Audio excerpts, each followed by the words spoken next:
कि है तेरा मुल्क हंसी मैंने ये माना, लेकिन अरे तुमने अब तक मेरा नेपाल कहाँ देखा? तुमने अब तक मेरा नेपाल कहाँ देखा है? तुमने अब तक मेरा नेपाल कहाँ देखा है? मुअज़्ज़िज़ सामीन, बहुत बहुत शुक्रिया आपका। इस ठंड भरी रात में आप बाज़ौक़ हज़रात का मैं शुक्रिया अदा करता हूँ जो इन शायरों के इंतजार में। मेरा मुशायरे का प्रोग्राम 7:30 से था, चूँकि देहाती इलाका है कि इशा की नमाज के बाद फौरन शुरू होगा, लेकिन चूँकि दूर दराज से शायर और शायरात को आना था, उनको कुछ ताख़ीर हुई, कुछ गाड़ी वाड़ी का मामला था। बहरहाल मैं इसके लिए आप तमाम सामीन से माज़रत खा हूँ और इसी जज्बे के साथ आप लोग बैठे रहे। बहुत अच्छे अच्छे शोरा हैं और अच्छे शायरात भी हैं। मैं समझता हूँ कि शायर समाज का एक आईना होता है।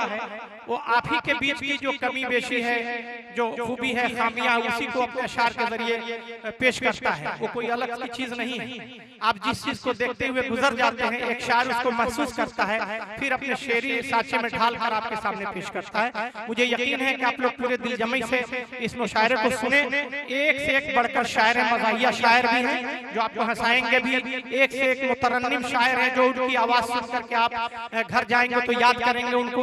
उसी तरह शायरात भी हैं, चांदनी शबनम भी आ रही हैं और फलक सुल्तानपुरी जो यूपी से आई हैं और रोशन हबीबा जो झारखंड से तशरीफ लाई हैं। ये सब लोग बहुत अच्छा कलाम सुनाएंगे आप लोगों को। इसी जज्बे के साथ आप लोग सुने।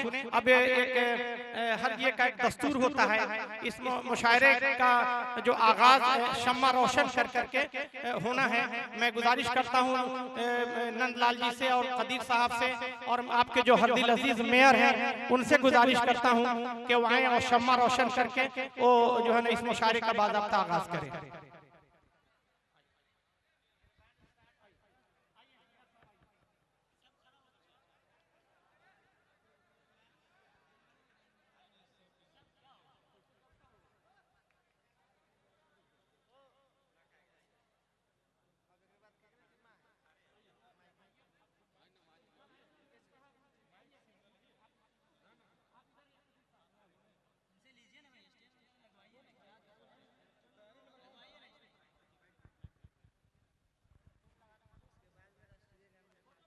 हेलो, आफताब भाई से गुजारिश है कि प्लीज आप स्टेज पे आ जाएं और जो माइक है उसको फिक्स करें। आफताब भाई, अगर आप मेरी आवाज आप तक पहुंच रही है तो please come on the stage.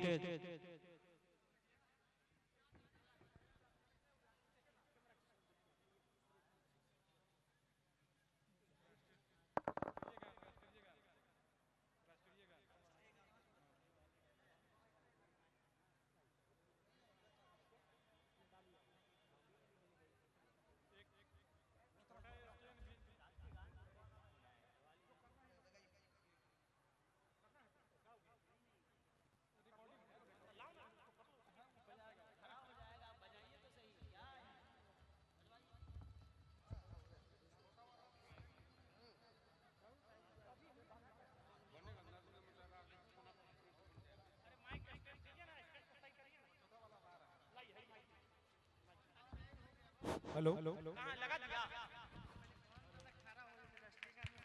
भाई,